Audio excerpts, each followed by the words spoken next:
பாகம் 26. பசியும் பாசமும். அவந்திகா சர்வன்ஸிடம் பேசிக் கொண்டிருக்க அரவிந்த் வழக்கம் போல வீட்டிற்குள் வந்து கொண்டிருந்தான். அவந்திகா கிச்சன் வாசலில் நின்று கொண்டிருப்பதை பார்த்தும் கூட அவன் அங்கு என்ன நடக்கிறது என்று நின்று பார்க்கவில்லை. மாறாக படிக்கட்டில் ஏறிக்கொண்டிருந்தான். அவந்திகா திரும்பி அனிதாவை பார்க்கும்போது அங்கிருந்த உணவை சீக்கிரமாக அவர்களின் தட்டில் எடுத்து வைத்துக் கொள்ளுமாறு அனிதா மற்ற சர்வன்ஸிடம் சொல்லிக் கொண்டிருந்தாள். அடுத்த சில நொடிகளில் எல்லா உணவும் காலியாகிவிட்டது. அதில் ஒருத்தியோ சாப்பிட்டு முடித்து தட்டை கழுவிக் கொண்டிருந்தாள். அனிதா அவந்திகாவை வம்பிற்கு இழுப்பது போல மார்க்கமாக பார்த்தபடி, சாரி மேடம், துரதிருஷ்டவசமா சாப்பாடு எல்லாமே காலி ஆகிடுச்சு. நீங்க லேட்டா வந்ததால நீங்க வெளியேயே சாப்பிட்டு வந்திருப்பீங்கன்னு நினைக்கிறேன். அப்படித்தானே மேடம் என்று மெல்லிய குரலில் பேசினாள். அவள் மேடம் என்று அழுத்தி அழுத்தி கூப்பிட்டு கொண்டிருந்தாள். அவளின் பேசும் தொனியே அவந்திகாவை கேலி செய்வது போல்தான் இருந்தது. அவந்திகா கண்ணை மூடிக்கொண்டு அவளுக்கு உள்ளே கொதித்து கொண்டிருக்கும் கோபத்தை அடக்கினாள். அரவிந்த் இப்போ வீட்ல தான் இருக்கான்.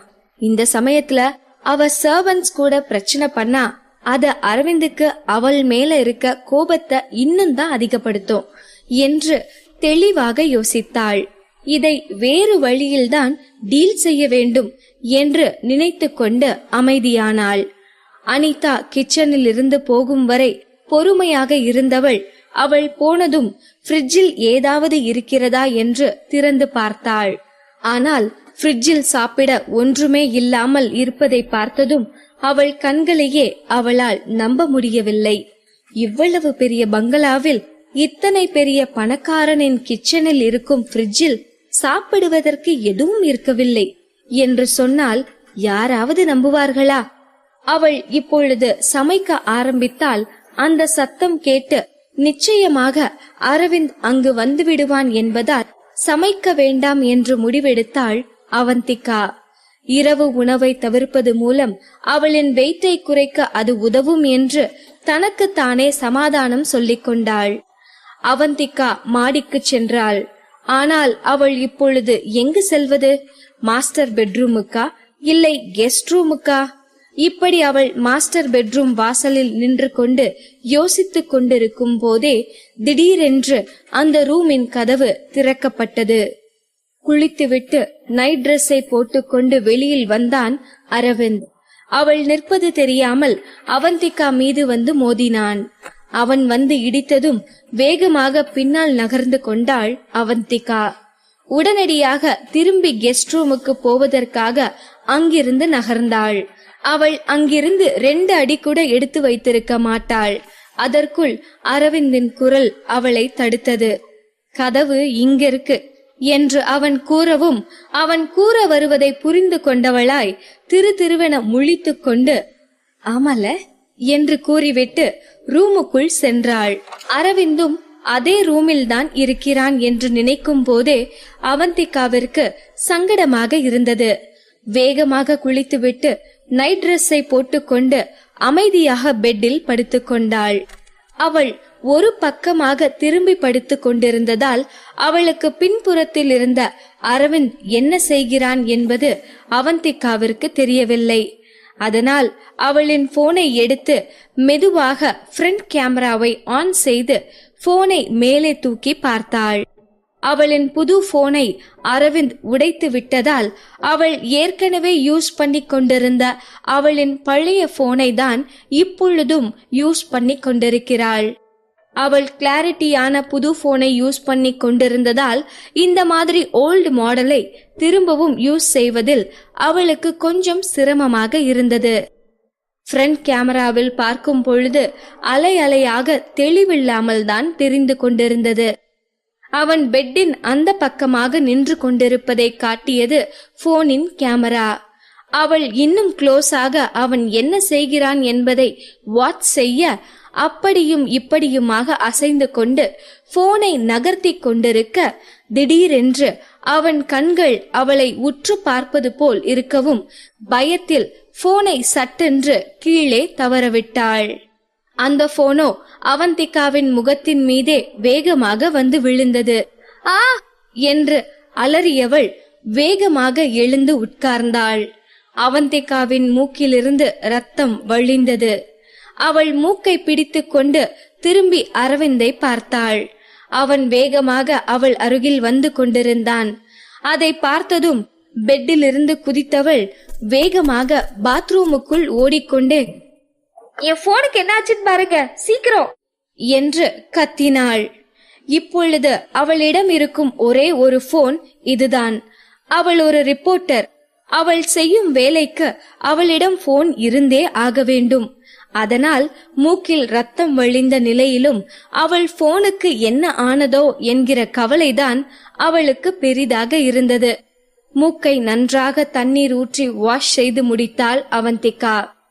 மூக்கிலிருந்து வழியும் ரத்தம் ஒரு வழியாக நின்றிருந்தது. கொஞ்ச நேரம் ரிலாக்ஸ்டாக பாத்ரூமில் நின்று கொண்டு மூச்சு விட்டு கொண்டாள். தான் செய்த காரியத்திற்கு தன்னையே நன்றாக விலாச வேண்டும் போல் அவளுக்கு தோன்றியது. அவன் அந்த மாதிரி அவளுக்கு பின்னால் நின்று கொண்டிருப்பது அவளுக்கு முன்பே தெரிந்திருந்தால் போன் கேமராவை வைத்து நோட்டம் விட்டிருக்க மாட்டாள். தலையை குனிந்து கொண்டு முகத்தை மறைத்தவாறு பாத்ரூமில் இருந்து வந்தவள் வேகமாக பெட்டில் படுத்துக்கொண்டு போர்வையால் தன்னை முழுதாக மூடிக்கொண்டாள். பெட்டிற்கு அருகில் இருந்த நைட் லேம்ப் மட்டும் எரிந்து கொண்டிருந்தது. ஆனால் அது அந்த அளவுக்கு வெளிச்சமாக இருக்கவில்லை. அரவிந்தின் உருவம் அவளுக்கு அருகில் படுத்து கொண்டிருப்பதை அவந்திகா உணர்ந்தாள். இதுவரைக்கும் இந்த மாதிரி சாதாரணமாக அவர்கள் இருவரும் ஒரே பெட்டில் படுத்திருந்ததே இல்லை எனும் விஷயம் அவளுக்கு நினைவுக்கு வந்தது. அவள் திரும்பி படுத்த போது அந்த அமைதியான இரவை கலைக்கும் விதமாக அவளின் வயிறு பசியால் கத்த ஆரம்பித்தது. அவள் வேகமாக அவள் வயிற்றை இறுக்க கட்டிக்கொண்டாள். ஆனால் அதற்கு பின்னும் அவள் வயிறு போட்ட சத்தத்தை கேட்டு, நீ இன்னும் சாப்பிடலையா என்று அரவிந்த் அவளிடம் கேட்டான். அவன் இனிமையான குரல் அந்த இரவை மேலும் வசீகரமாக்கியது. ஆனால் எதையும் ரசிக்கும் நிலைமையில் அவள் இருக்கவில்லையே. அவள் வாயை கூட அவளால் கண்ட்ரோல் செய்ய முடியும். ஆனால் பசியில் சத்தம் போடும் அவள் வயிற்றை எப்படி அடக்குவது என்று தெரியாமல் தவித்துக் கொண்டிருந்தாள். அவன் கேள்வி கேட்டதற்கு என்ன பதில் சொல்வது என்று தெரியாமல் முழித்துக் கொண்டிருந்தவள், நான் டயட்ல இருக்கேன் என்று ஒரு வழியாக பதில் கூறி அவனை சமாளிக்க முயற்சி செய்தாள். ஒருவேளை அவள் அங்கு நடந்த உண்மையை சொல்லி இருந்தால் மட்டும் அவன் என்ன செய்ய போகிறான்? அவளுக்காக கவலையாப்படுவான். மேலும் மேலும் அவளை வேதனைதானே படுத்துவான். அவளுக்கு கொஞ்சம் கூட சாப்பாடு வைக்காமல் மொத்தத்தையும் சர்வன்ட் சாப்பிட்டு விட்டார்கள் என்று சொன்னால் அவன் நேராக போய் அந்த சர்வன்ட்ஸை உண்டு இல்லை என்றா பண்ண போகிறான்? அவளுக்கு நன்றாக வேண்டும் என்று உள்ளுக்குள் சந்தோஷம்தானே பட்டுக்கொள்வான். உண்மையை சொல்லி அவளை வேதனைப்படுத்த அவனுக்கு சந்தர்ப்பம் கொடுக்க அவந்திகாவிற்கு விருப்பமில்லை. இவனிடம் உண்மையை சொல்வதற்கு பதிலாக அந்த சர்வன்ட்ஸையே வேறு விதமாக டீல் செய்து கொள்ளலாம் என்று அவளுக்கு தோன்றியது. அவள் இவ்வாறு யோசித்துக் கொண்டிருக்கும் போதே கிர் என்று அவள் வயிறு மீண்டும் சத்தம் போட ஆரம்பிக்கவும் குப்பர படுத்துக் கொண்டு வயிற்றை அழுத்தி அந்த சத்தத்தை அடக்க முயற்சித்துக் கொண்டிருந்தாள். அவள் வயிறு போடும் சத்தத்தை கேட்காதபடி அரவிந்தின் இரு காதையும் மூடிவிடலாமா என்று கூட அவளுக்கு தோன்றியது. ஒரு வழியாக அவள் குப்பர படுத்ததற்கு பிறகு அவள் வயிறு கொஞ்சம் அமைதியானது. ஆனால் உண்மையிலேயே அவந்திகாவிற்கு பயங்கரமாக பசித்தது. அவள் வயிற்றை தொட்டு பார்த்தாள். பசியால் வயிறு லேசாக சூடாக இருந்தது. அவள் ஒரு ரிப்போர்ட்டர் என்பதால் நியூஸ் கலெக்ட் பண்ண எங்கெங்கோ அலைந்து திரிய வேண்டிய சூழ்நிலை ஏற்படும். அப்பொழுதெல்லாம் நேரத்துக்கு சரியாக சாப்பிட முடியாது. நேரம் கிடைக்கும் போது அரை வயிற்றுக்கு சாப்பிட்டு விட்டு வேலையை பார்க்க ஆரம்பித்து விடுவாள். இப்படியே அவள் வயிற்றுக்கு ஒழுங்காக சாப்பிடாமல் வேலை வேலை என்று ஓடிக்கொண்டிருந்ததால் அதன் விளைவாக அவளுக்கு அல்சர் வந்திருந்தது. 6 மாதத்திற்கு முன்புதான் டாக்டரிடம் போய் செக் செய்து ட்ரீட்மெண்ட் பார்க்க ஆரம்பித்தாள். அதன் பிறகுதான் சாப்பாட்டு விஷயத்தில் கொஞ்சம் அக்கறை காட்ட துவங்கினாள். ஆனால் இன்றோ அவளின் பசி எல்லை மீறி போய்க் கொண்டிருந்தது. வயிறு கூட வலிக்க ஆரம்பித்திருந்தது. இந்த நேரத்தில் எழுந்து போய் அவள் ஏதாவது சாப்பிட முயன்றால் அது அரவிந்திற்கு எரிச்சலை உண்டாக்கிவிடுமோ என்று அவளுக்கு யோசனையாக இருந்தது. மெல்ல திரும்பி அரவிந்தை பார்த்தாள். ஆனால் அரவிந்தோ ஏற்கனவே எழுந்து நின்று கொண்டிருந்தான். அவன் என்ன செய்கின்றான் என்று மெதுவாக திரும்பி படுத்தபடி பார்த்தாள். அவன் வெளியே கிளம்புவதைப் போல சட்டையை எடுத்து போட்டு கொண்டிருந்தான். எழுந்து போய் ஏதாவது குக் பண்ணு என்று கணீர் குரலில் அவன் கூற, எனக்கொன்னும் பசிக்கலையே என்று தலையசைத்து மறுத்தவளை அவள் வயிறு மீண்டும் சத்தம் போட்டு காட்டிக் கொடுத்தது. உனக்கு பசி காட்டி பரவாயில்ல, எனக்கு பசிக்குது என்று அரவிந்த் கூறவும் வேறு வழி இல்லாமல் பெட்டிலிருந்து எழுந்தாள் அவந்திகா. பசியில் கிட்டத்தட்ட அவள் கண்கள் கலங்கி அழுகும் நிலைக்கே போயிருந்தாள். அவன் அவளை சமைக்க சொன்னதும் உள்ளுக்குள் அவளுக்கு சந்தோஷமாகத்தான் இருந்தது. எப்படியோ அவள் பசி தீரப்போகிறதே. கிச்சனுக்கு சென்றவள் அவள் பின்னாலேயே வந்து நின்ற அரவிந்தை திரும்பி பார்த்தாள். நீங்க எதுக்கு வந்தீங்க என்று கேட்டுவிட்டு அவனிடமிருந்து பதில் வராததால் உங்களுக்கு சாப்பிட என்ன வேணும் என்று அடுத்த கேள்வியை கேட்டாள். ஃப்ரைட் ரைஸ் என்று கூறிவிட்டு அமைதியாக அவளை பார்த்தான். எனக்கு ஃப்ரைட் ரைஸ் சமைக்க தெரியாதே என்று பாவமாக முகத்தை வைத்துக்கொண்டு அவள் கூறவும் டொமேட்டோ ரைஸ் என்று அடுத்த ஆப்ஷனை கொடுத்தான். அதுவும் சமைக்க தெரியாது என்று அவள் தலையசைக்கவும், அப்போ உனக்கு என்னதான் சமைக்க தெரியும் என்று புருவத்தை உயர்த்தியபடி கேட்டான். வெஜிடபிள் நூடுல்ஸ் செய்வேன் என்று ஆர்வமாக அவள் கூறவும், அப்படின்னா எனக்கு வேற ஆப்ஷன் இல்ல அப்படிதானே என்று அவளை பார்த்து கேலியாக கேட்டான். நான் வெஜ் நூடுல்ஸ் நல்லாவே பண்ணுவேன். என் வீட்ல எல்லாருக்கும் நான் செய்யற வெஜ் நூடுல்ஸ் ரொம்பவே பிடிக்கும். நீங்க வேணும்னா சாப்பிட்டு பாருங்க, அப்ப தெரியும். என் அப்பா கூட முதல் வாய் சாப்பிடும் போதே என்று அவள் அப்பாவை பற்றி பேச ஆரம்பித்தவள் ஏதோ யோசித்தவளாய் பேசுவதை நிறுத்தி கொண்டு வெஜிடபிளை கட் செய்ய ஆரம்பித்தாள். அவள் சமைத்து முடிக்கும் வரை அரவிந்த் டைனிங் டேபிளிலேயே உட்கார்ந்து கொண்டு அவள் சமைக்கும் அழகையே ரசித்து பார்த்து கொண்டிருந்தான். அரவிந்தின் மனம் மென்மையாக மாறத் துவங்கியது. 8 வருடங்களுக்கு முன்பு அவள் பேசிய வார்த்தைகள் அவன் காதில் ரிங்காரமிட்டு கொண்டிருந்தன. உனக்கு தெரியுமா, நான் வெஜ் நூடுல்ஸ் செய்ய கத்துக்கிட்டேன் என்று ஆர்வத்தோடு கூறியவளிடம் சாப்பிடுற மாதிரி இருக்குமா என்று கிண்டலாக கேட்டான். ஹே, நீ எப்படி இப்படி கேட்கலாம்? நான் சூப்பராவே சமைச்சேன். அதை சாப்பிட்டுட்டு அப்பா என்ன பாராட்டிட்டே இருந்தாரு.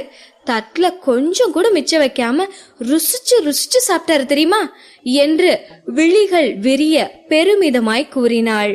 அப்படின்னா அங்கிள் இன்னைக்கு தூங்க போறதில்லைன்னு சொல்லு என்று அவன் கிண்டலாக கூறியது புரியாமல், நீ என்ன சொல்ற என்று முழித்தவளிடம், பின்ன என்ன, லூஸ் மோஷன் ஆகி இன்னைக்கு ஃபுல் நைட்டும் பாத்ரூம்ல தான் இருக்க போறாரு என்று கிண்டல் செய்தவனை பார்த்து முறைத்தாள். கழுதைக்கு தெரியுமா கற்பூர வாசனை? சோ நீ சொல்றதெல்லாம் நான் பெருசா எடுத்துக்க மாட்டேன். என் நூடுல்ஸ் சூப்பரா தான் இருந்துச்சு.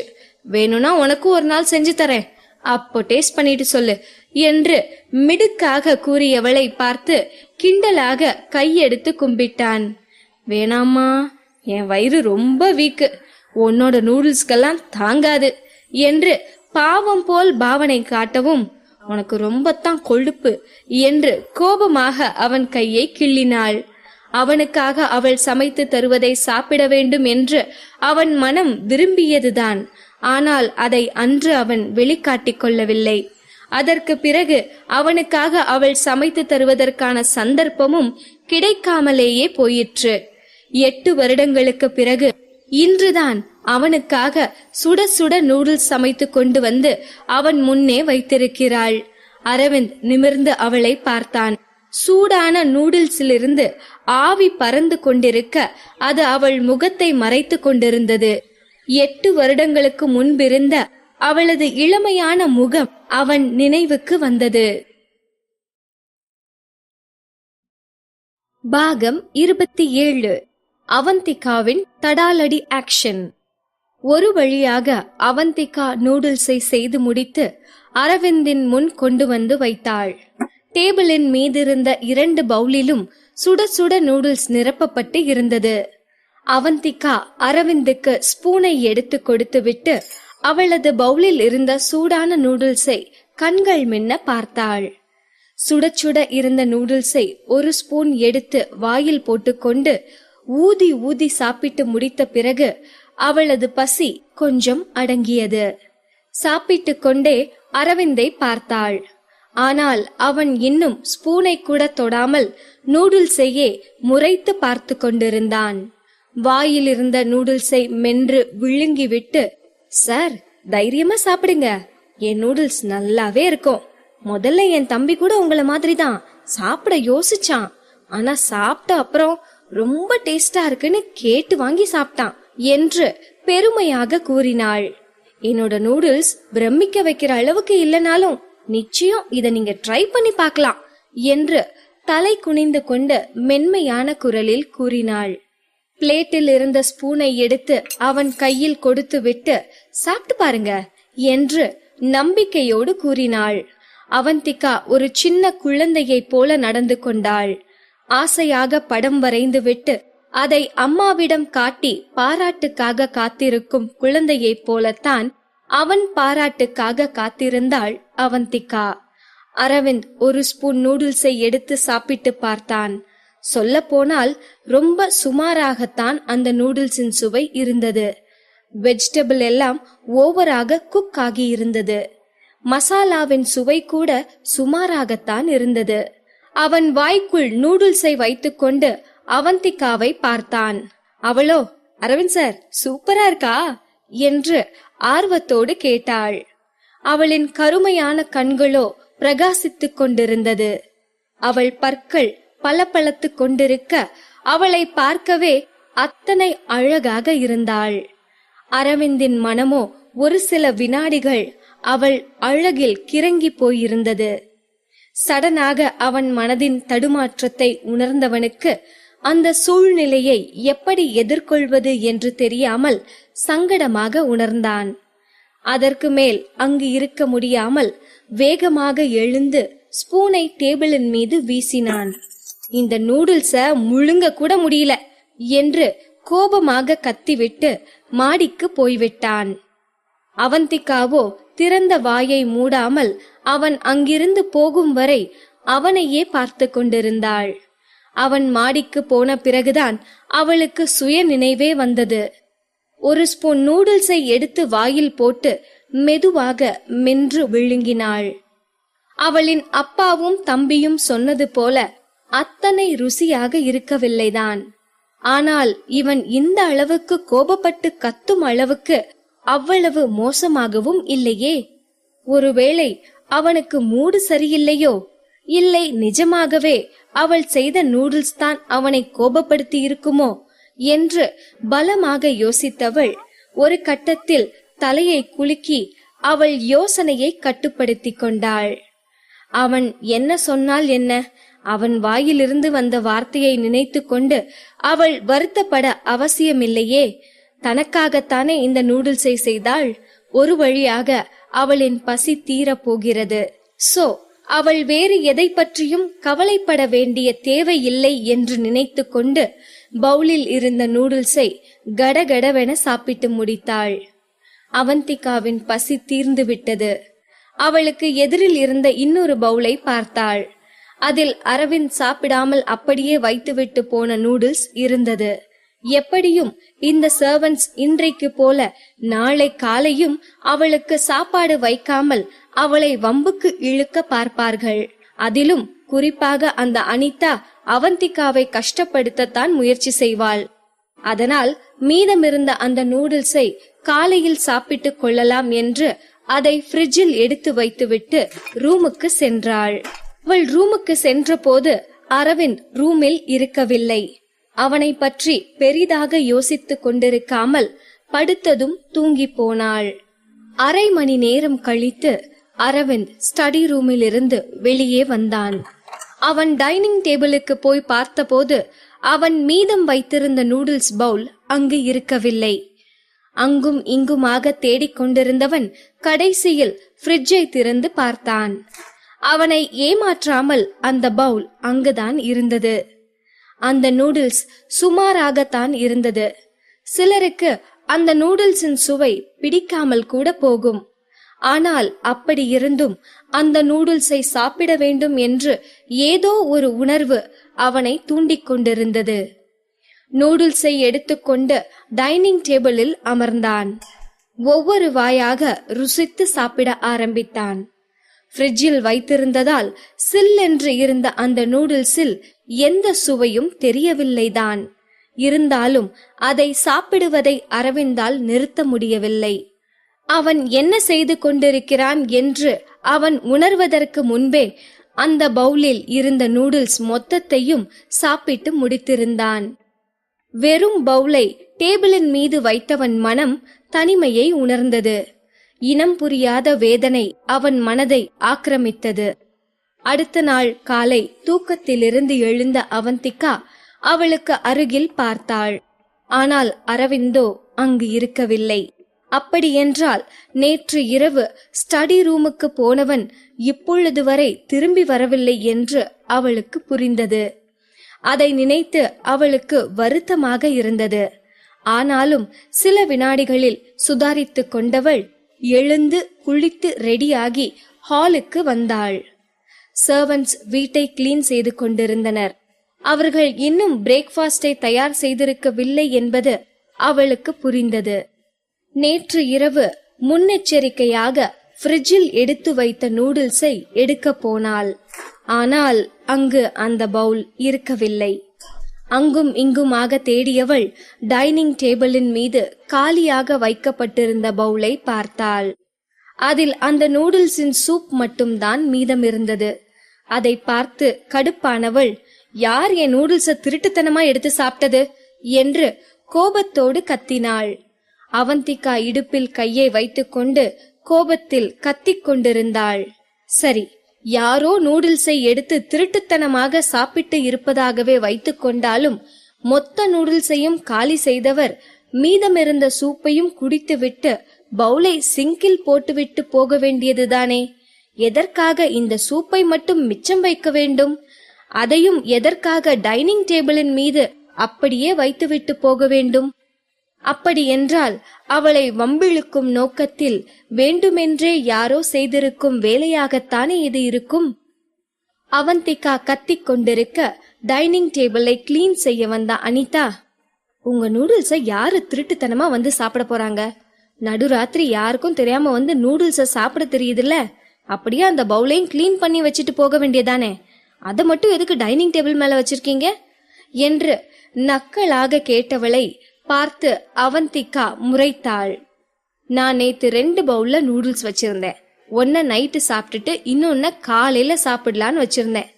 அப்படி யாருமே சாப்பிடலனா நூடுல்ஸ் எப்படி காலி ஆகியிருக்கும் என்று கடுப்பாக கேட்டவளை பார்த்து, அது எனக்கு எப்படி தெரியும் என்று சர்வசாதாரணமாக பதில் கூறினாள் அனிதா.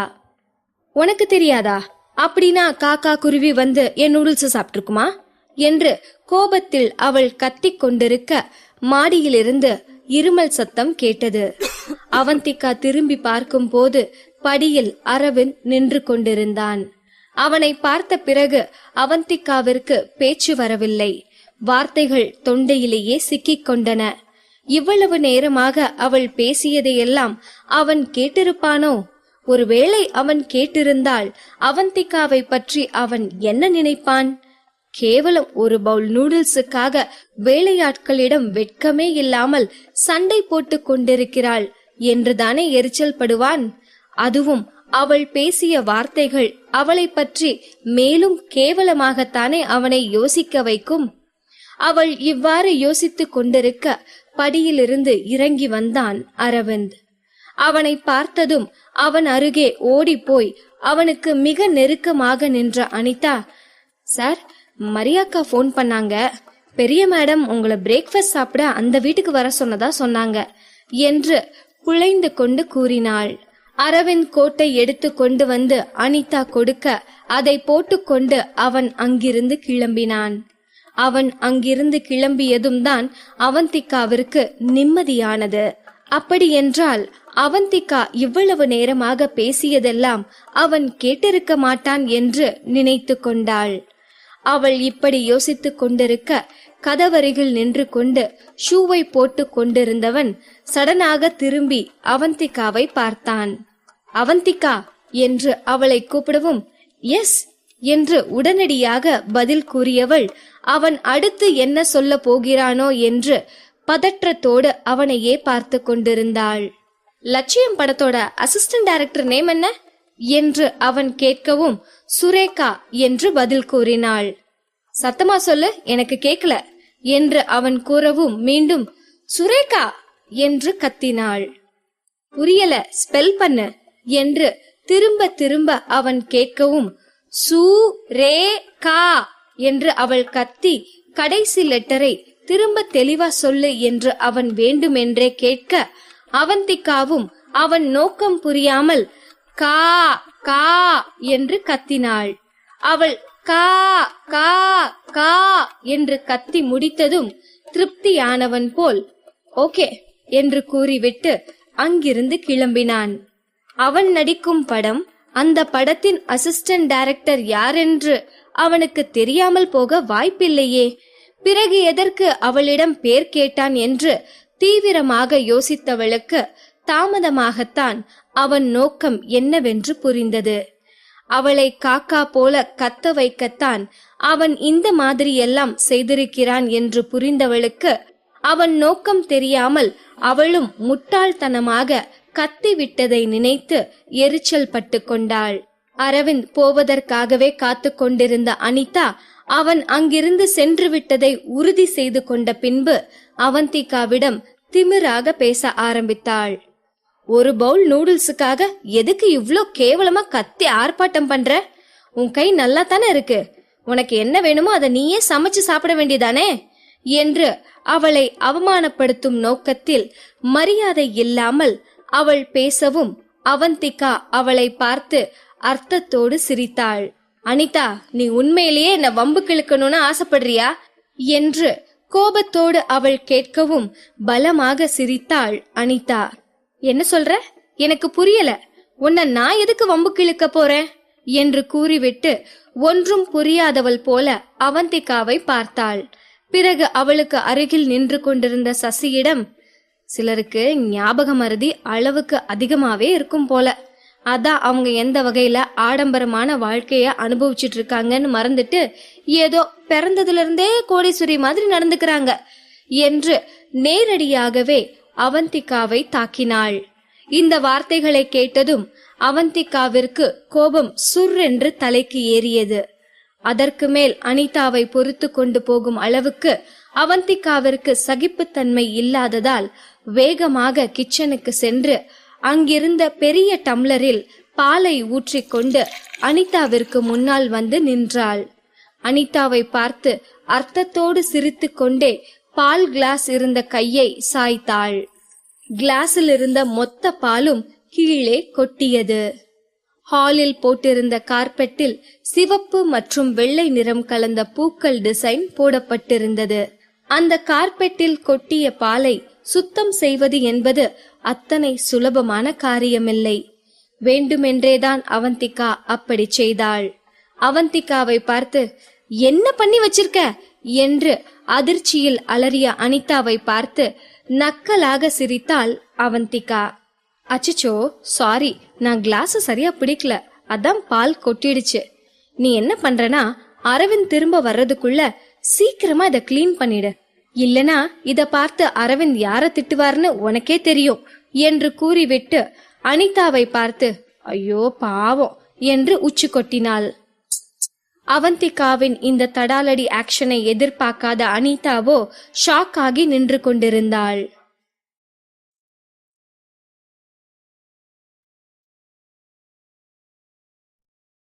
பாகம் 28. பதிலடி. அவந்திகா வேண்டுமென்றே கார்பெட்டின் மீது பாலை ஊற்றிய அதிர்ச்சியில் அனிதா நிற்க, அவந்திகாவோ ஹாயாக ஹேண்ட்பேக்கை எடுத்துக்கொண்டு அங்கிருந்து கிளம்பினாள். வாசல் வரை சென்றவள் ஏதோ நினைவு வந்தவளாக அங்கிருந்து புறப்படுவதற்கு முன்பு அவர்களை திரும்பி பார்த்து, இன்னைக்கு நைட் எனக்காக டின்னர் ரெடியா இருக்கணும். ஒருவேளை நானே இன்னைக்கு நைட்டும் சமைக்கிற மாதிரி இருந்தா ஒரு பாக்கெட் எண்ணெய தெரியாம கார்பெட் மேல கொட்ட வேண்டியதா இருக்கும் என்று அவர்களை மிரட்டும் தொனியில் கூறிவிட்டு அங்கிருந்து கிளம்பி போனாள் அவந்திகா. அவந்திகா அப்படி பேசிவிட்டு போனதும் அங்கிருந்த 2 பேரும் அதிர்ச்சியில் ஒருவரை ஒருவர் மாறி மாறி பார்த்து கொண்டனர். அவந்திகாவோ அவர்களை பயமுறுத்திவிட்ட திருப்தியில் அங்கிருந்து கிளம்பினாள். அவந்திகாவிற்குள் எப்பொழுதும் ஆளுமை திறன் இருந்து கொண்டேதான் இருக்கிறது. சில நேரங்களில் யாராவது அவளுக்கு தொந்தரவு கொடுக்கும் பொழுது போனால் போகட்டும் என்று சகித்துக் கொள்வாள்தான். ஆனால் அதுவே எல்லை மீறினால் அத்தனையும் வேடிக்கை பார்த்து கொண்டு கை கட்டி நின்று கொண்டிருக்க மாட்டாள். முந்தைய நாள் வேண்டுமென்றே அவந்திகாவிற்கு உணவு வைக்காமல் அவளை பட்டினியாக அவஸ்தைப்பட வைக்க முயற்சி செய்தவர்களை அவந்திகா அவ்வளவு லேசில் விட்டுவிடுவாளா என்ன? அதற்குத்தான் இன்றைக்கு அதற்கும் சேர்த்து வைத்து பதிலடி கொடுத்து விட்டாளே. இதற்கு மேலும் அவர்கள் அவந்திகாவிடம் வாலாட்டினால் அவர்கள் வாளை ஒட்ட நறுக்க என்ன செய்ய வேண்டுமோ அதையும் தயங்காமலே துணிந்து செய்வாள். அவந்திகா சந்தோஷமாக பாட்டு பாடியபடி பார்க்கில் நடந்து கொண்டிருந்தாள். அவந்திகாவும் மாதவியும் வழக்கமாக உட்கார்ந்து விளையாடும் இடத்தில் மாதவி தனியாக உட்கார்ந்து கொண்டு டேப்லெட்டில் விளையாடிக் கொண்டிருந்தாள். ஹாய் ஆண்டி என்று கையசைத்து கூறிக்கொண்டே அவந்திகா மாதவியின் அருகில் போய் உட்கார்ந்து கொண்டாள். அவந்திகாவை பார்த்து உற்சாகமாக கையசைத்த மாதவி, இங்க பாரு நான் எத்தனை லெவல முடிச்சிருக்கேன்னு என்று சந்தோஷமாக கூறவும் அதை பார்த்து சூப்பர் ஆண்டி என்று கூறி மேலும் அவளை உற்சாகப்படுத்தினாள் அவந்திகா. ஆமா, நீ என்ன இன்னைக்கு சீக்கிரமாவே வந்துட்ட, சாப்பிட்டியா இல்லையா என்று மாதவி அக்கறையோடு கேட்கவும், நீங்க ஆண்டி என்று திருப்பி கேள்வி கேட்டாள் அவந்திகா.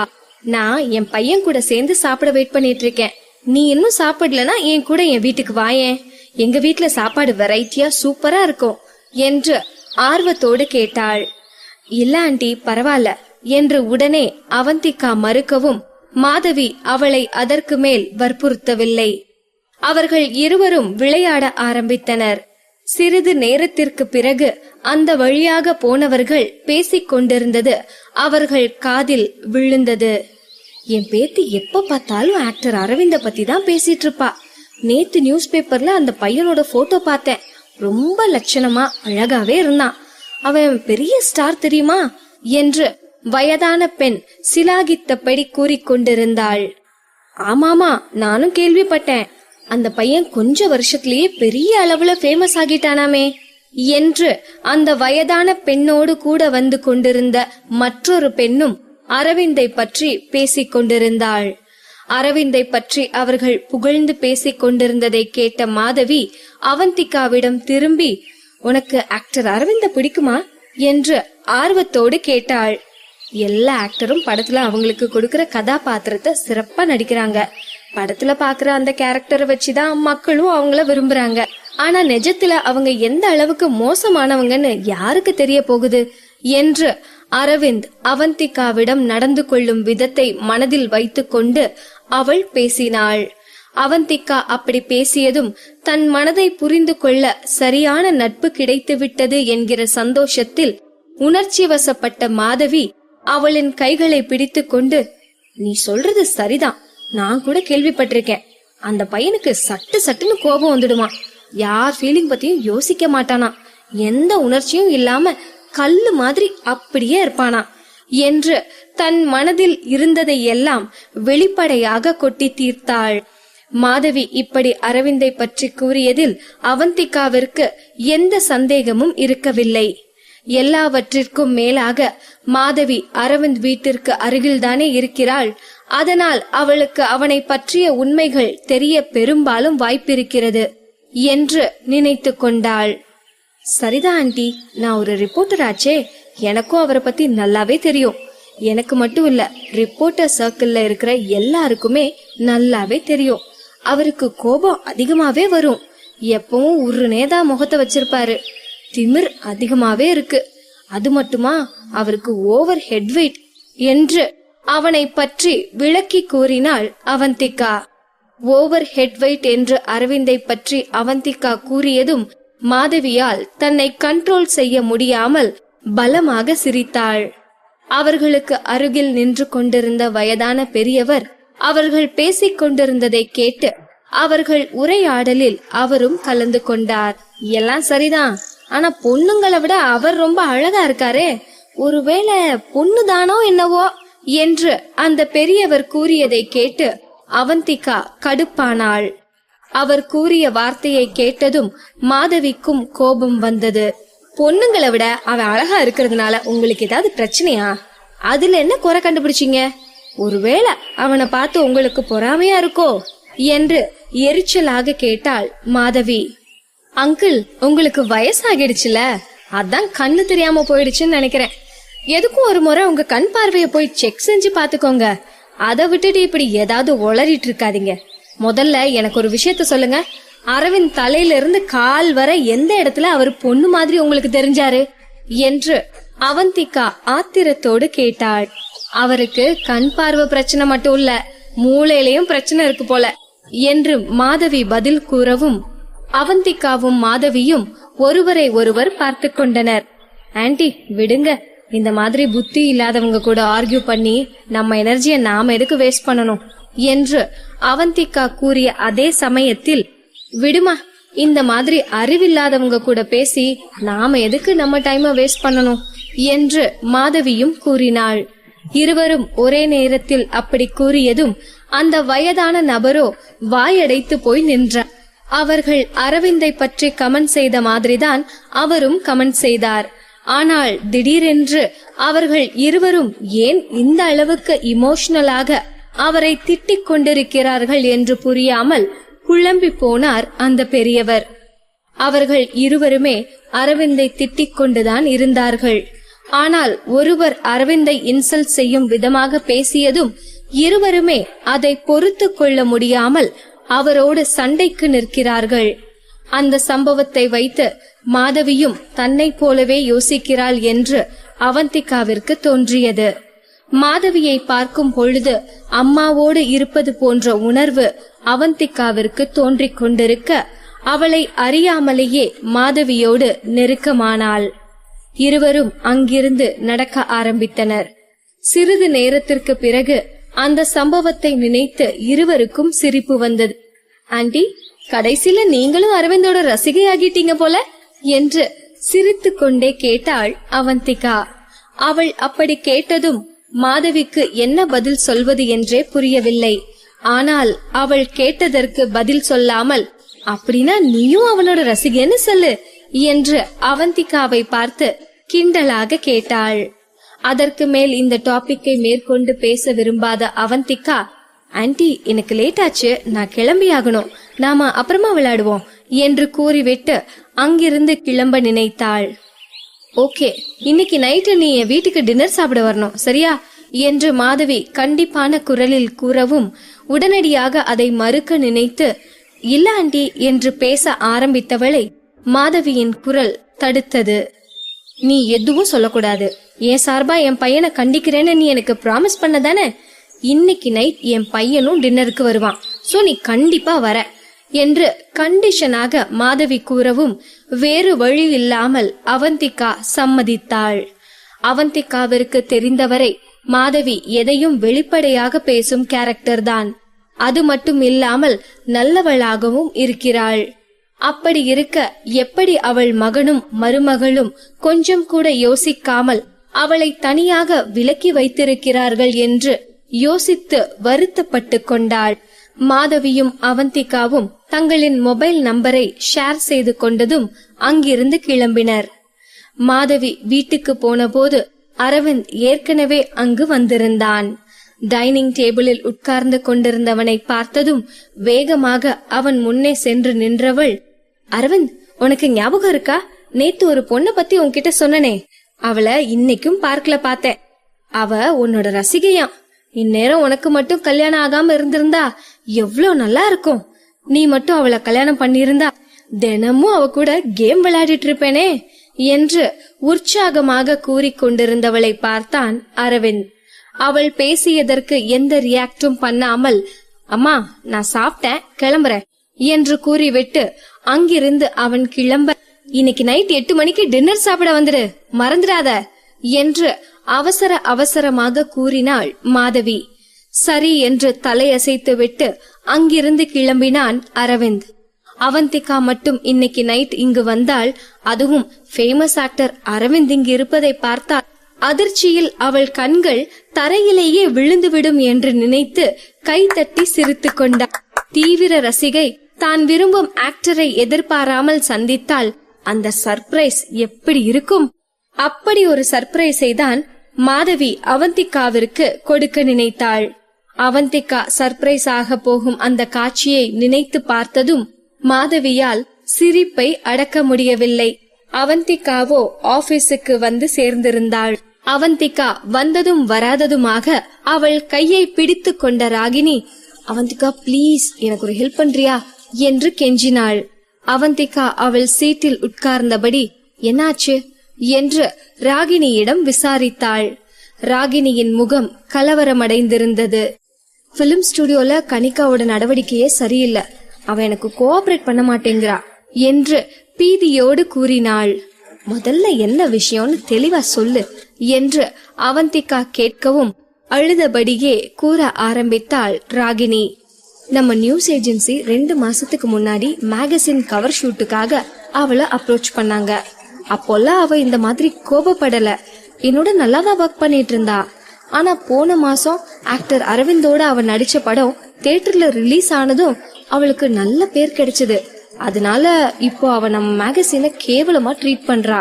அதுவும் இன்னைக்கு ஷூட்டுக்கு அவ சுத்தமா கோஆபரேட் பண்ண மாட்டேன்ட்டா என்று அவள் கூறவும் அவந்திகா இதெல்லாம் சகஜம் என்பது போல சிரித்தாள்.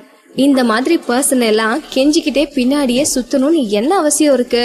உடனடியா அவ கான்ட்ராக்ட கேன்சல் பண்ணுங்க. கான்ட்ராக்ட் படி அவ ஷூட்டுக்கு ஒத்துழைக்கலன்னு பெனாலிட்டி போட்டு பெனாலிட்டி அமௌண்ட கலெக்ட் பண்ணுங்க.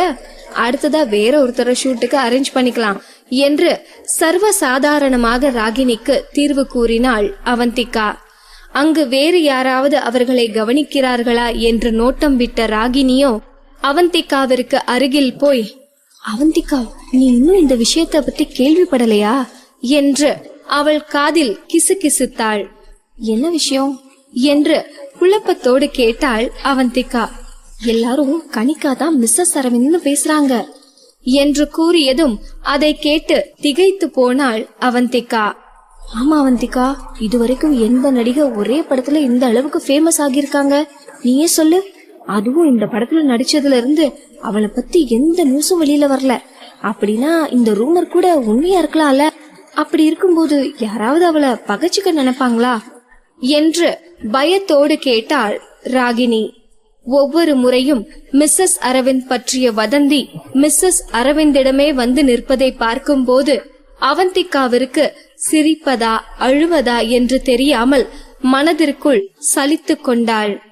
இதை இப்படியே விட்டால் சரிவராது என்று யோசித்தவள் கனிகாவிற்கு பாடம் கற்றுக் கொடுக்க தடாலடியாக களத்தில் இறங்கினாள். பாகம் 29. விபரீத விருந்து.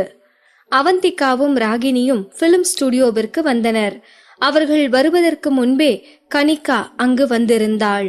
கால் மேல் காலை போட்டுக்கொண்டு சோஃபாவில் உட்கார்ந்திருந்தவள் சன்கிளாஸை கூட கழட்டாமல், இது என்ன மாதிரியான பிளேஸ், கொஞ்சம் கூட கம்ஃபர்டபிளா இல்ல, எனக்கு காஃபி கொடுக்க கூட யாரும் இல்லையா, வாட் த நான்சென்ஸ் பீப்புள் என்று பந்தா காட்டிக் கொண்டிருக்க ராகினி வேகமாக காஃபியை எடுத்துக்கொண்டு போய் கனிகாவிடம் கொடுத்தாள்.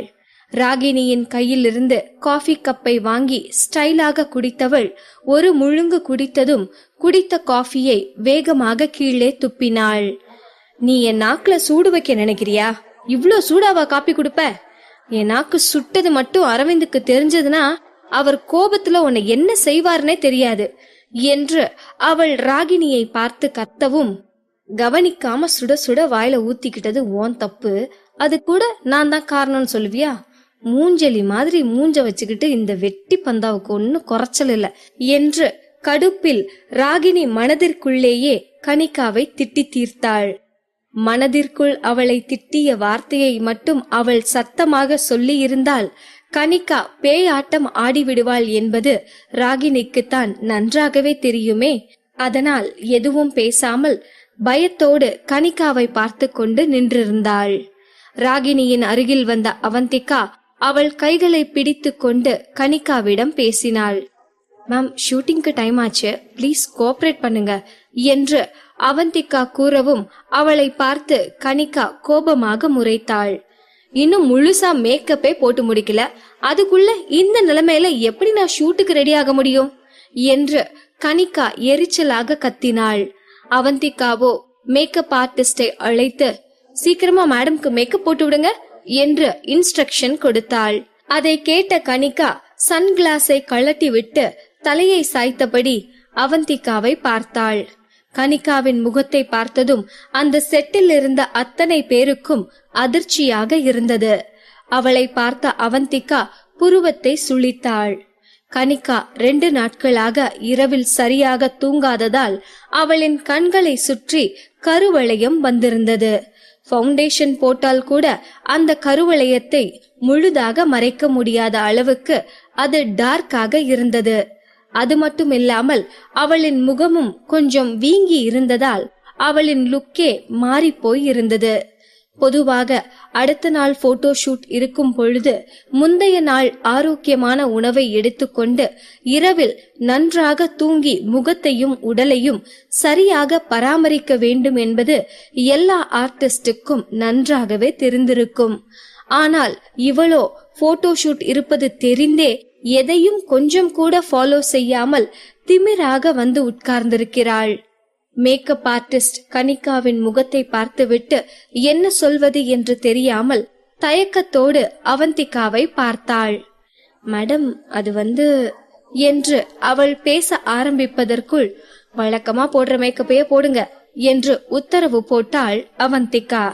ஆனா இந்த நிலையில போட்டோ எடுத்தா எப்படி சரியா வரும் என்று ராகினி அவந்திகாவிடம் தயக்கத்தோடு கேட்கவும், இப்போ போட்டோஷாப் சாஃப்ட்வேர் எல்லாம் எவ்வளவோ அட்வான்ஸா வந்துருச்சு, சோ நீ கவலைப்படாத, நாம போட்டோவை போட்டோஷாப்ல எடிட் பண்ணி மேனேஜ் பண்ண சொல்லிக்கலாம் என்று சர்வசாதாரணமாக அவளுக்கு பதில் கூறினாள் அவந்திகா. இதைத்தான் இப்பொழுது அனைவரும் செய்து கொண்டிருக்கிறார்கள் என்பது ராகினிக்கும் தெரியும்தான். அதனால் அவந்திகா சொன்னதற்கு சரி என்று தலையசைத்தாள். ஆனால் கனிகாவோ அதற்கு மேல் ஷூட்டை கண்டினியூ செய்ய முடியாது என்று மறுத்தது யாருமே எதிர்பார்க்காத ஒன்று. என்னது, போட்டோவை எடிட் பண்றதா? உனக்கு எவ்வளவு தைரியம் இருந்தா இப்படி சொல்லுவ? ஆஃப்டர் ஆல் நீ ஒரு சாதாரண ரிப்போர்ட்டர், நீ என் போட்டோவை எடிட் பண்ண சொல்லுவியா? இந்த போட்டோ ஷூட்டுக்காக நான் என்னோட ஷெட்யூல் எல்லாத்தையும் போஸ்ட்போன் பண்ணிட்டு வந்திருக்கேன். சோ இன்னைக்கு எடுக்கிற போட்டோவை நீ எடிட் பண்ண கூடாது. சும்மா சுத்திட்டு இருக்கிற மேக்கப் ஆர்டிஸ்டையும் போட்டோகிராஃபரையும் கூட்டிட்டு வந்து ஷூட் எடுத்தா இப்படித்தான் எடிட் பண்ணி மேனேஜ் பண்ண வேண்டியது வரும். உங்க மாதிரி சின்ன நியூஸ் ஏஜென்சியால அவ்வளவுதானே முடியும் என்று கனிகா இளக்காரமாக பேசவும் அங்கிருந்த போட்டோகிராஃபர் முகமும் மேக்கப் ஆர்டிஸ்ட் முகமும் வாடி போனது. மேடம், நீங்க சொல்ற மாதிரி எல்லாம் இல்ல, நாங்க ஷூட்டுக்கு அரேஞ்ச் பண்ணிருக்கிற போட்டோகிராஃபரும் மேக்கப் ஆர்டிஸ்டும் இண்டஸ்ட்ரியில பிரபலமானவங்க என்று அவசரமாக அவளுக்கு விளக்கம் அளித்தாள் ராகினி. என்னது, இண்டஸ்ட்ரியில பிரபலமானவங்களா? அப்புறம் அதுக்கு என் போட்டோவை எடிட் பண்ணணும்? அப்போ என் அழகையே நீங்க சந்தேகப்படுறீங்களா என்று கத்தினாள். முழு ஸ்டூடியோவும் அமைதியில் மூழ்கியது. அவர்கள் முதல் முறையாக இப்படிப்பட்ட ஒருத்தியை சந்திக்கிறார்கள். அதனால் வாயடைத்து போய் நின்றிருந்தார்கள். ஆனால் அவந்திகாவோ அவர்களைப் போல் அதிர்ச்சியில் நிற்கவில்லை. கனிகா சைன் பண்ணிய கான்ட்ராக்ட் பேப்பரை அவள் முன்னால் வீசி எறிந்தாள். மிஸ் கனிகா, கான்ட்ராக்ட்ல நீங்க சைன் பண்ணும்போதே தெளிவா சொல்லியிருந்தோம் நீங்க ஷூட்டுக்கு கோஆபரேட் பண்ணணும்னு. ஆனா இப்போ நீங்க அதை மீற முயற்சி பண்றீங்க. சோ கான்ட்ராக்ட் படி நீங்க பெனால்டி பே பண்ண வேண்டியது இருக்கும். இதுக்கு மேல உங்க விருப்பம் என்று அவந்திகா திட்டவட்டமாக கூறவும் கனிகாவின் கோபம் அதிகமானது. யார் நீ? எனக்கும் ஆக்டர் அரவிந்துக்கும் இடையில இருக்கிற ரிலேஷன்ஷிப் பத்தி உனக்கு தெரியுமா? எவ்ளோ தைரியம் இருந்தா என்கிட்டயே இவ்ளோ திமிரா பேசுவ என்று ஆவேசமாக கத்தினாள் கனிகா. அவள் கத்தலுக்கு கொஞ்சம் கூட அசராமல் அவள் அருகில் வந்து நின்ற அவந்திகா, அப்படியா, உங்களுக்கும் ஆக்டர் அரவிந்துக்கும் நடுவுல அப்படி என்ன உறவு இருக்கு என்று புருவத்தை உயர்த்தியபடி கேட்டாள். எனக்கும் அவருக்கும் என்று கனிகா பேச ஆரம்பிப்பதற்குள் அவந்திகா வேகமாக அவள் போனை எடுத்து அதில் இருந்த ரெக்கார்டிங் ஆப்பை ஓபன் செய்து ரெக்கார்டிங் பட்டனை ஆன் செய்தாள். மிஸ் கனிகா, நான் ஒரு ரிப்போர்ட்டருங்கிறத ஞாபகம் வச்சுக்கோங்க. சோ என்கிட்ட பேசும்போது கவனமா பேசுங்க. சரி, இப்போ சொல்லுங்க, உங்களுக்கும் ஆக்டர் அரவிந்துக்கும் நடுவுல என்ன உறவு இருக்கு என்று போனை அவள் முகத்தருகில் தூக்கி பிடித்து கொண்டு அவந்திகா கேட்கவும் கனிகாவிற்கு வயிற்றில் புளியை கரைத்த மாதிரி இருந்தது. இந்த திடீர் தாக்குதலால் வெலவெலத்து போன கனிகா இதற்கு மேல் அவந்திகாவை பகைத்துக் கொள்வது நல்லதல்ல என்று புரிந்து கொண்டு ஷூட்டிங்கிற்கு ஒத்துழைக்க ஆரம்பித்தாள். கனிகாவை வழி கொண்டு வந்த பிறகு அவந்திகா நியூஸ் ஆபீஸுக்கு கிளம்பியதும் ராகினியும் அவந்திகாவோடு ஆபீஸுக்கு கிளம்பினாள். இருவரும் ஆபீஸுக்கு திரும்பியதும் ராகினி அவந்திகாவின் கையை பிடித்து கொண்டு அவளை பாராட்டி தள்ளினாள். எப்படி அவந்திகா இவ்ளோ கூலா அந்த சிச்சுவேஷனை மேனேஜ் பண்ண? அதை நினைச்சு பார்க்கவே ஆச்சரியமா இருக்கு. ஆமா, உனக்கு எப்படி அவ மிஸ்ஸஸ் அரவிந்த் இல்லைங்கிறது தெரியும் என்று விழிகள் விரிய ஆச்சரியமாக கேட்டாள் ராகினி. எனக்கு தெரியாதே என்று கூறிவிட்டு தலையை திருப்பி வேறெங்கோ வேடிக்கை பார்த்தாள் அவந்திகா. அதை கேட்டதும் ராகினி என்று வாயை திறந்து கொண்டு அதிர்ச்சியில் நின்று கொண்டிருந்தாள். நான் பொய்தான் சொன்னேன், லேசா மிரட்டுனதும் அவ இந்த அளவுக்கு பயந்து போய் நடுங்குவான்னு யாருக்கு தெரியும் என்று அவந்திகா கைகளை விரித்து காட்டினாள். அவந்திகாவின் போட்டு வாங்கலை புரிந்து கொண்ட ராகினி அவந்திகாவை ஆச்சரியமாக பார்த்து கொண்டிருந்தாள். அப்பொழுது அங்கு வந்த மேனேஜிங் எடிட்டர் கைகளை தட்டி அங்கிருந்த எல்லாருடைய கவனத்தையும் தன் பக்கம் திருப்பினார். உங்க எல்லாருக்கும் நான் ஒரு குட் நியூஸ் சொல்ல போறேன். நம்ம நியூஸ் ஏஜென்சியோட பெர்ஃபார்மன்ஸ் சமீப காலமா சிறப்பா இருந்துட்டு வரதால எனக்கு ப்ரமோஷன் கொடுத்திருக்காங்க. நெக்ஸ்ட் மந்த் நம்ம நியூஸ் ஏஜென்சியோட ஹெட் ஆபீஸ்க்கு நான் ப்ரமோட் ஆகி போக போறேன் என்று அவர் உற்சாகமாக கூறவும் அங்கிருந்தவர்கள் எல்லோரும் கைதட்டி வாழ்த்து தெரிவித்தனர். ஆனால் அவர் கூறியதை கேட்டதும் அவந்திகாவிற்கோ வருத்தமாக இருந்தது. ஏற்கனவே சீஃப் எடிட்டர் எப்பொழுது சந்தர்ப்பம் கிடைக்கும் அவந்திகாவை ஒழித்து கட்டலாம் என்று நேரம் பார்த்து கொண்டிருக்கிறாள். மேனேஜிங் எடிட்டர் அவந்திகாவிற்கு சப்போர்ட் செய்து கொண்டிருப்பதால் தான் இத்தனை நாள் வரை ரேகாவால் அவந்திகாவை எதுவும் செய்ய முடியவில்லை. இப்பொழுது மேனேஜிங் எடிட்டரும் இங்கிருந்து போய்விட்டால் அவந்திகா பாடு திண்டாட்டமாகிவிடுமே. அதுவும் வரப்போகும் புது மேனேஜிங் எடிட்டர் எப்படி இருப்பார் என்று சொல்ல முடியாது. அதை நினைத்து அவந்திகாவிற்கு கவலையாக இருந்தது.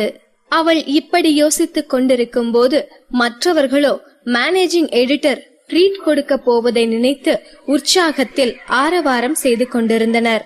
மதியோ குதூகலத்தில் பேசி பேசியே அவந்திகாவின் காதில் ரத்தம் வர வைத்தாள். அன்று மதியமே நியூஸ் ஏஜென்சியில் இருந்த அத்தனை பேரும் ராயல் டவுன் ஹோட்டலுக்கு சென்றனர். அவந்திகாவோ கடைசியாக ஹோட்டலுக்குள் நுழைந்தாள். அவள் ஹோட்டலுக்குள் சென்றதுமே அவள் கைகளை பிடித்து கொண்ட மதி, ஏய் சீக்கிரம் வந்து பாரு, அங்க ஆக்டர் அரவிந்த் இருக்காரு என்று உற்சாகமாக அவளை இழுத்து கொண்டு போனாள். அவள் வார்த்தைகளை கேட்டவள் உள்ளே சென்றதும் அங்கு கார்னரில் உட்கார்ந்து கொண்டிருந்த அரவிந்தையும் சம்பத்தையும் நிமிர்ந்து பார்த்தாள். இவங்க எதுக்கு இங்க வந்தாங்க என்று விழிகள் விரிய அதிர்ச்சியில் உறைந்து போயிருந்தாள் அவந்திகா. அரவிந்தை பார்த்த மேனேஜிங் எடிட்டரோ அரவிந்த் டேபிளுக்கு சென்று அவனுக்கு விஷ் செய்தார். ஆனால் அவனோ அவரை கண்டு கொள்ளாததை போல போனை நோண்டி கொண்டிருந்தான். சம்பத் மட்டுமே அவரை பார்த்து சிரித்தபடி பதிலுக்கு விஷ் செய்தான். சார், நீங்க இன்னும் எதுவும் ஆர்டர் பண்ணலன்னு நினைக்கிறேன். இன்னைக்கு என்னோட கலீக்ஸ்க்கு ட்ரீட் கொடுக்க கூட்டிட்டு வந்திருக்கேன். சோ நீங்களும் எங்களோட இந்த பிளசன்ட் மொமெண்ட்ல கலந்துக்கணும்னு விருப்பப்படுறேன். ப்ளீஸ் நீங்க கலந்துக்க முடியுமா என்று பொலைட்டாக கேட்டார் மேனேஜிங் எடிட்டர். அவர் அப்படி கேட்டதும் சம்பத் உடனடியாக மறுத்தான். இல்ல, பரவாயில்ல என்று கூறிக்கொண்டிருந்தவன் அங்கு நின்று கொண்டிருந்த அவந்திகாவை தற்செயலாக பார்த்ததும் கூற வந்ததை பாதியிலேயே நிறுத்தினான். உடனடியாக ஷுவர் என்று சம்மதம் தெரிவித்தான். சூப்பர், வெல்கம் வெல்கம் என்று உற்சாகத்தோடு அவர்களை வரவேற்றார் மேனேஜிங் எடிட்டர். இதை கேட்டதும் அவந்திகாவிற்கு தூக்கி வாரி போட்டது.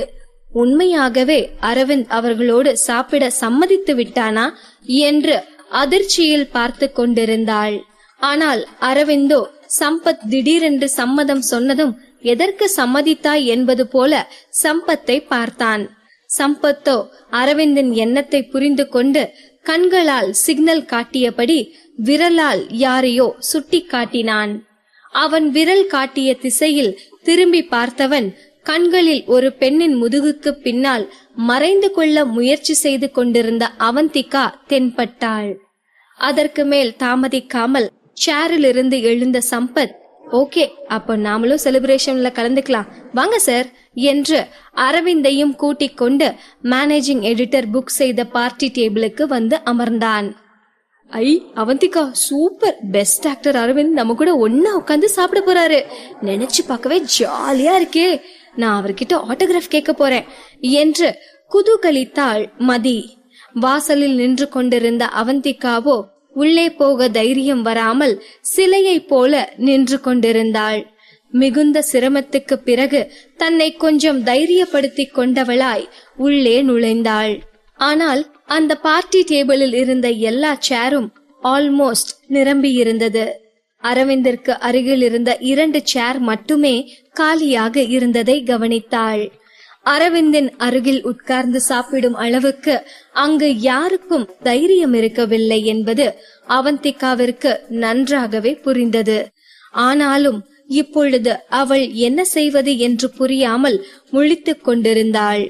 ஆனால் மதியோ வேகமாக போய் காலியாக இருந்த சேரில் உட்கார்ந்து கொண்டு அரவிந்திற்கு பக்கத்து சேரை காட்டி, இங்க இடம் இருக்கு, வா என்று கைகளை அசைத்து அவளை கூப்பிடவும் அதை அவந்திகா உடனடியாக மறுக்க நினைத்தாள். ஆனால் அரவிந்தோ சடனாக நிமிர்ந்து அவளை நேருக்கு நேராக பார்த்து கொண்டிருக்கவும் எப்படி ரியாக்ட் செய்வது என்று புரியாமல் வியர்த்து போய் நின்றிருந்தாள். வேறு வழி இல்லாமல் அவன் அருகில் அமர முடிவு செய்தவளுக்கு பாவம் அரவிந்த் பக்கத்தில் போய் உட்கார்ந்த பின் நடக்க போகும் பின் விளைவுகள் பற்றி தெரிய வாய்ப்பில்லைதான். பாகம் 30. Wedding photo. அரவிந்தின் அருகில் போய் உட்காரலாமா வேண்டாமா என்று யோசித்துக் கொண்டிருந்த அவந்திகா அவன் கண்கள் தன்னைத்தான் பார்த்து கொண்டிருக்கிறது என்பதை கவனித்ததும் அதற்கு மேலும் மறுக்க தைரியம் இல்லாமல் நல்ல பிள்ளை போல அமைதியாக போய் அரவிந்தின் அருகில் அமர்ந்தாள். ஒரு வழியாக எல்லோரும் ஆர்டர் செய்து முடித்த பின் ஆர்டர் செய்த ஃபுட் வருவதற்காக அனைவரும் காத்து கொண்டிருந்தனர். ஆனால் அந்த நேரத்தில் கூட அங்கிருந்த யாருமே ஒரு வார்த்தை கூட பேசிக் கொள்ளவில்லை. அரவிந்தின் முன்னால் பேசும் அளவுக்கு அங்கிருந்தவர்களுக்கு தைரியம் இல்லை என்றே சொல்லலாம். அந்த இடமே பின் டிராப் சைலன்ஸில் இருந்தது. எல்லாருக்குமே அந்த சூழ்நிலை சங்கடமாக இருக்கவும் ஒருவர் முகத்தை ஒருவர் பார்த்தபடி அமைதியாக அமர்ந்திருந்தனர். மதுவோ அவந்திகாவின் கைகளை பிடித்துக் கொண்டு அமர்ந்திருந்தாள். அவந்திகாவின் கைகள் ஜில் என்று ஆகி இருந்ததை உணர்ந்து, என்ன அவந்திகா, உன் கை இவ்ளோ ஜில்லுன்னு இருக்கு என்று மது கேட்கவும் அவளை அமைதியாக இருக்க சொல்லி கண்களாலேயே சைகை காட்டினாள் அவந்திகா.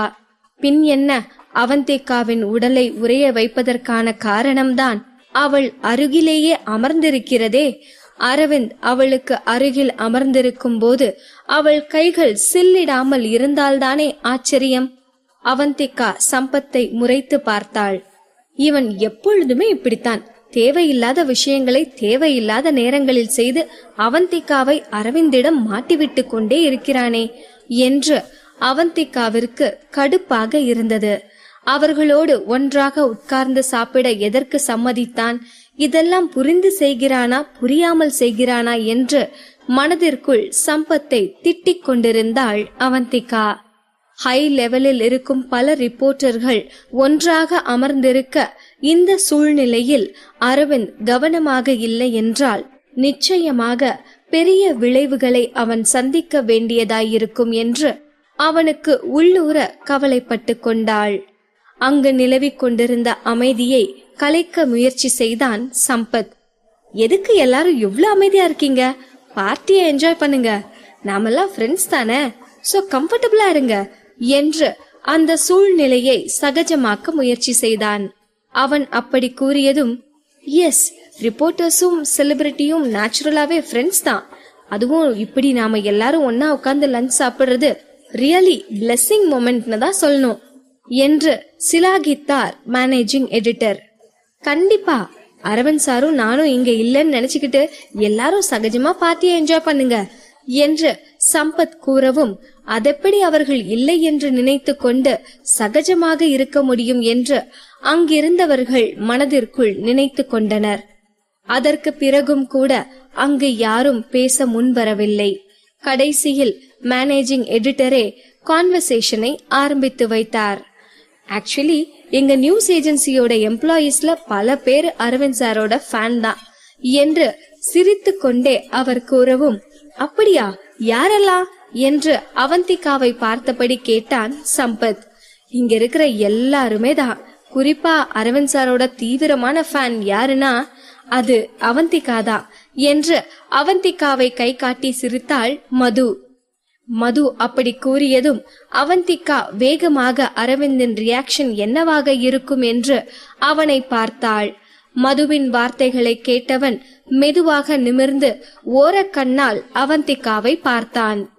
இல்ல என்று வேகமாக கையசைத்து மறுத்த அவந்திகாவை பேச விடாமல் தடுத்தாள் மது. வெக்கப்படாத அவந்திகா, எனக்கு நல்லாவே ஞாபகம் இருக்கு. நீ நம்ம ஆபீஸ்ல வந்து ஜாயின் பண்ண மொத நாளே அரவிந்த் சாரோட தீவிர ரசிகன்னு நீ எங்க கிட்ட எல்லாம் சொல்லியிருக்க. அது மட்டுமா, உன்னோட கம்ப்யூட்டர் ஸ்கிரீன் சேவர்ல கூட அரவிந்த் சாரோட போட்டோ தானே எப்பொழுதும் வச்சிருப்ப. அதுலயும் குறிப்பா நீயும் அவரும் இருக்கிற மாதிரி போட்டோஷாப் பண்ணி ஒரு போட்டோ வச்சிருந்தது எனக்கு இப்பவும் ஞாபகம் இருக்கு என்று உற்சாகமாக கூறிக்கொண்டிருந்தாள் மது. அவந்திகாவிற்கோ மதுவின் வாயை எதையாவது வைத்து அடைக்க வேண்டும் போல் தோன்றியது. சம்பத்தோ மனதுக்குள்ளே சிரித்து கொண்டான். என்னால நம்பவே முடியலையே, அவந்திகாவுக்கும் அரவிந்த் சாருக்கும் இப்படி ஒரு பேக்ரவுண்ட் ஸ்டோரி இருக்குன்னு என்று சம்பத் கிண்டலாக கூறினான். அரவிந்தை பார்க்கும் தைரியம் இல்லாமல் அவந்திகா மதுவின் கைகளை பிடித்து கொண்டு, அப்படியெல்லாம் எதுவும் இல்லையே, லூசுத்தனமா உளராத மது என்று எப்படியாவது அவள் வாயை மூட வேண்டுமே என்று தவித்து கொண்டிருந்தாள். நான் ஒன்னும் உளரல, இப்ப கூட அந்த போட்டோ என் போன்ல சேவ்ல தான் இருக்கு என்று கூறியவள் வேக வேகமாக போனை எடுத்து அந்த போட்டோவை துளவ ஆரம்பித்தாள். அந்த போட்டோவை கண்டுபிடித்ததும் போனை சம்பத்திடம் கொடுத்து பார்க்க சொன்னாள். நோ, அத பாக்காதீங்க என்று பதட்டத்தோடு கூறிய அவந்திகா சம்பத்திடமிருந்து போனை பிடுங்க முயற்சி செய்தாள். ஆனால் அவன் கையிலிருந்து அவள் போனை வாங்குவதற்குள் அரவிந்த் சம்பத்திடமிருந்து போனை பிடுங்கி பார்த்து கொண்டிருந்தான். போன் அரவிந்த் கைக்கு போன பிறகு அவன் கையில் இருந்து போனை பிடுங்கும் தைரியம் அவந்திகாவிற்கு இல்லாததால் என்ன செய்வது என்று தெரியாமல் சங்கோஜத்தில் தவித்துக் கொண்டிருந்தாள். அரவிந்த் அந்த போனில் இருந்த போட்டோவை பார்த்தான். அந்த போட்டோ வெட்டிங் போட்டோ ஷூட் போல் இருந்தது. கோவிலில் பட்டு வேஷ்டியும் பட்டு புடவையுமாக அரவிந்தும் அவந்திகாவும் நெருக்கமாக நின்று கொண்டிருப்பதை போன்று போட்டோஷாப் செய்யப்பட்டிருந்தது. அந்த போட்டோவில் அவந்திகா அரவிந்தை பார்த்தவாறு சந்தோஷமாக சிரித்தபடி நின்று கொண்டிருக்க அவள் முகம் வெட்கத்தில் சிவந்திருந்ததை போல இருந்தது. அவள் முகத்தில் இருந்த பிம்பிள்ஸ் அவளை மேலும் அழகாக காட்டிக்கொண்டிருந்தது. அரவிந்திற்கு அந்த போட்டோவை பார்த்ததும் அவன் மனதுக்குள் ஏதோ ஒரு உணர்வு தோன்றியது. அந்த உணர்வு அவனை கிச்சு கிச்சு மூட்டியதைப் போல் அத்தனை சுகமாக உணர்ந்தான். ஆனால் அவந்திகாவோ அவனை நிமிர்ந்து கூட பார்க்காமல் பதட்டத்தில் அவள் முன்னால் இருந்த ஒரு பிளேட் பிரியாணியையும் வேக வேகமாக சாப்பிட்டு கொண்டிருந்தாள். ஆனால் அப்பொழுதும் அவளின் பதட்டம் குறைந்திருக்கவில்லை. ஒருவேளை அந்த போட்டோ அரவிந்தை கோபப்படுத்தி விடுமோ என்று பயந்து கொண்டிருந்தாள். நான் சும்மாதான் போட்டோஷாப் பண்ணேன் என்று வழிந்து கொண்டே கூறினாள் அவந்திகா. அதுவரையிலும் ஒரு வார்த்தை கூட பேசாமல் அமைதியாக உட்கார்ந்து கொண்டிருந்த அரவிந்தோ அப்படி ஒன்னும் மோசமா இல்ல என்று அவந்திகாவிற்கு பதில் கூறினான். அவந்திகா ஆச்சரியத்தில் அரவிந்தை பார்த்தாள். அரவிந்த் அவளுக்கு காம்ப்ளிமெண்ட் கொடுத்திருக்கிறானா? அவளுக்கு என்ன பதில் சொல்வது என்றே தெரியவில்லை. அவள் மைண்ட் டோட்டலாக பிளாங்க் ஆனது. ஒரு வழியாக தேங்க்ஸ் என்று மட்டும் கூறிவிட்டு மனதுக்குள் பரவசப்பட்டு கொண்டிருந்தாள். அந்த சந்தர்ப்பத்தை பயன்படுத்தி கொண்ட மதுவோ, சார், அவந்திகா உங்களோட தீவிர ரசிக, உங்களோட போட்டோ எடுத்துக்கணும்னு ரொம்பவே ஆசைப்படுறா என்று உற்சாகத்தோடு கூறவும் அவந்திகாவுக்கோ திக் என்று இருந்தது. நான் எப்பொழுது அவனோட போட்டோ எடுத்துக்கொள்ள ஆசைப்பட்டேன் என்று மனதுக்குள் நினைத்து கொண்டாள். ஏய், சும்மா இருக்க மாட்டியா என்று மதுவை பார்த்து அவள் பதறியபடி கூறவும் அரவிந்தோ எஸ் என்று போட்டோ எடுக்க அனுமதி கொடுத்து விட்டு எழுந்து நின்றான். அவந்திகாவிற்கு அவள் கண்களையே அவளால் நம்ப முடியவில்லை. இங்கு நடப்பதெல்லாம் கனவா நனவா என்பது போல விழிகள் விரிய அவனை பார்த்து கொண்டிருந்தாள். எப்பொழுதுமே அரவிந்த் சிடு சிடு என்று முகத்தை வைத்துக் கொண்டு எல்லாவற்றிற்கும் நோ சொல்லிக் கொண்டிருப்பான். ஆனால் இன்றோ வழக்கத்திற்கு மாறாக எல்லாவற்றிற்கும் எஸ் அல்லவா சொல்லிக் கொண்டிருக்கிறான். மது எழுந்து அவந்திகாவின் கைகளை பிடித்து இழுத்து கொண்டு போய் அரவிந்திற்கு அருகில் நிற்க வைத்தாள். கிளிக் என்ற சத்தம் வந்ததும் தான் அவந்திகாவுக்கு சுய நினைவே வந்தது. ஆனால் அதற்குள் மது போட்டோ எடுத்தே முடித்து விட்டாள். அடுத்த சில வினாடிகளில் அவந்திகாவின் போனுக்கு நோட்டிபிகேஷன் வந்தது. போனை ஓபன் செய்து பார்த்தாள். அவளின் நியூஸ் ஏஜென்சி குரூப்பில் அந்த போட்டோவை போட்டிருந்தாள் மது. அந்த போட்டோவை பார்த்தவள் அரவிந்த் வழக்கம் போல எந்த எக்ஸ்பிரஷனும் இல்லாமல் கெத்தாக நின்று கொண்டிருப்பதை பார்த்து ரசித்தாள். பிறகு அவனுக்கு அருகில் நின்று கொண்டிருந்த தன்னை பார்த்தாள். அவன் அருகில் நின்று கொண்டிருந்த அவந்திகாவின் முகமோ வினோதமான எக்ஸ்பிரஷனை காட்டிக் கொண்டிருந்தது. அவன் எவ்வளவு அழகாக போட்டோவுக்கு போஸ் கொடுத்து கொண்டு நிற்கிறான். ஆனால் நான் லூசு மாதிரி நிற்கின்றேனே என்று மனதிற்குள் தன்னையே திட்டிக் கொண்டாள். அவ்வளவுதான். அங்கிருந்தவர்கள் அந்த போட்டோவை வைத்துக் கொண்டு தீவிரமாக டிஸ்கஸ் செய்ய ஆரம்பித்து விட்டனர். வழக்கமா நேர்ல பாக்குறத விட போட்டோல அவந்திகா ரொம்ப அழகா இருக்கா என்று ஒருத்தி அவள் போட்டோவிற்கு பாசிட்டிவ் கமெண்ட் கொடுத்தாள்.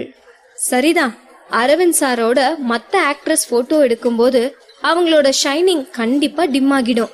ஆனா அவந்திகாவோ அவருக்கு பக்கத்துல நிக்கும் போது கூட அழகாதான் தெரியுறா என்று இன்னொருத்தர் கமெண்ட் செய்தார். எஸ், நான் இப்போதான் ஒன்னு ரியலைஸ் பண்றேன்.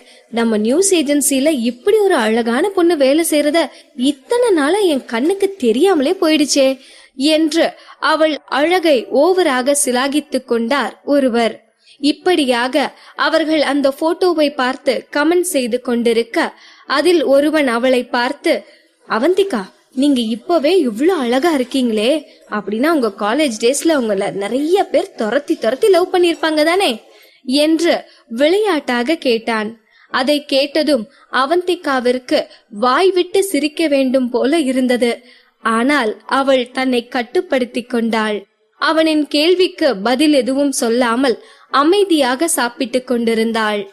அவந்திகா, உண்மையை சொல்லு, ஓ ஃபர்ஸ்ட் லவ் யாரு என்று மோனிகா கேட்கவும் இனம் புரியாத உந்துதலால் தன்னையும் அறியாமல் அரவிந்தை பார்த்தாள் அவந்திகா. எதற்காக அரவிந்தை பார்த்தாள் என்பது கூட அவளுக்கு தெரியவில்லை. ஆனால் அவனை பார்க்க வேண்டும் போல் அவளுக்கு தோன்றியது. அவள் மனம் கடந்த கால நினைவுகளில் மூழ்கி போனது. 8 வருடத்திற்கு முன்பு நடந்த சம்பவங்கள் அவந்திகாவின் மனதை ஆக்கிரமித்தன. சுதாரித்து கொண்டவள், ஃபர்ஸ்ட் லவ் எல்லாம் எதுவும் இல்ல, என்று வெறுமையாக புன்னகைத்தபடி பதில் கூறினாள்.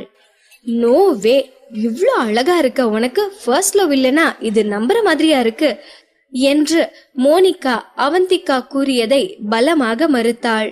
ஆனால் மோனிகாவிற்கு பதில் எதுவும் கூறாமல் அமைதியாக இருந்தாள் அவந்திகா. ஹே, நீ பொய் தானே சொல்ற என்று அவந்திகாவை பார்த்து விரலை உயர்த்தி யோசனையோடு கேட்டாள் மது. ஐயோ, நிஜமாவே அப்படியெல்லாம் எதுவும் இல்ல என்று சிரித்தபடி அவள் மதுவுக்கு பதில் கூறவும் அடுத்த நொடி அங்கு பலத்த சத்தம் கேட்டது. அந்த சத்தத்தால் அங்கிருந்த அத்தனை பேரும் அதிர்ச்சியோடு அரவிந்தை பார்த்தனர். அரவிந்த் அவன் கையில் இருந்த ஸ்பூனை வேகமாக டேபிளின் மீது வீசிவிட்டு கோபமாக எழுந்து நின்றான். அந்த சத்தம் அந்த இடம் முழுவதும் எதிரொலித்தது. அரவிந்த் கண்கள் கோபத்தில் பளபளத்து கொண்டிருந்தது. அவனை பார்ப்பதற்கே பயமாக இருந்தது. திடீரென்று நடந்த சம்பவத்தால் அனைவரும் அதிர்ச்சியில் உறைந்து போயிருந்தனர். யாருக்கும் ஒன்றும் புரியவில்லை.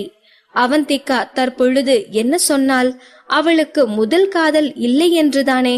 அப்படி என்றால் 8 வருடங்களுக்கு முன்பு தனக்கும் அவளுக்கும் இடையில் இருந்த உறவை அவள் என்னவென்று கூறுவாள் என்று அரவிந்தின் மனம் கொந்தளித்துக் கொண்டிருந்தது. அவன் கையில் இருந்த கூல்ட்ரிங்க்ஸ் கிளாஸை அவன் இறுக்கி பிடித்ததால் கிளாஸ் உடைந்து அவன் கையை கிழித்திருந்தது. ஆனாலும் இன்னும் அந்த கிளாஸை விடாமல் இறுக்கி பிடித்து கொண்டிருந்தான். அந்த கிளாஸில் இருந்த கூல்ட்ரிங்க்ஸோடு அவன் ரத்தமும் கலந்து கீழே சொட்டி கொண்டிருந்தது. அந்த கூல்ட்ரிங்க்ஸ் அவன் காயத்தில் பட்டு கொண்டிருக்க அது அவன் காயத்தை மேலும் தீவிரப்படுத்தி கொண்டிருந்தது. ஆனால் அரவிந்தோ எந்த வலியும் உணராதவனாய் நின்று கொண்டிருந்தான். அவன் திரும்பி அவந்திகாவை பார்த்தான். அவன் பார்வையில் தெரிந்த ஆத்திரத்தை உணர்ந்த அவந்திகா அதிர்ச்சியோடு நின்று கொண்டிருந்தாள். சார், உங்க கையில என்று அவன் கையை சுட்டி காட்டி திணறியபடி ஏதோ கூறிக்கொண்டே அவன் கைகளை பிடிக்க முயற்சி செய்தாள். ஆனால் அதற்குள் அரவிந்தோ சேரை வேகமாக பின்னால் தள்ளிவிட்டு எதுவும் பேசாமல் அங்கிருந்து கிளம்பியிருந்தான். திடீரென்று மாறிய சூழ்நிலையை புரிந்து கொண்ட சம்பத் வேகமாக எழுந்து அரவிந்தை பின்தொடர்ந்தபடி ஓடினான்.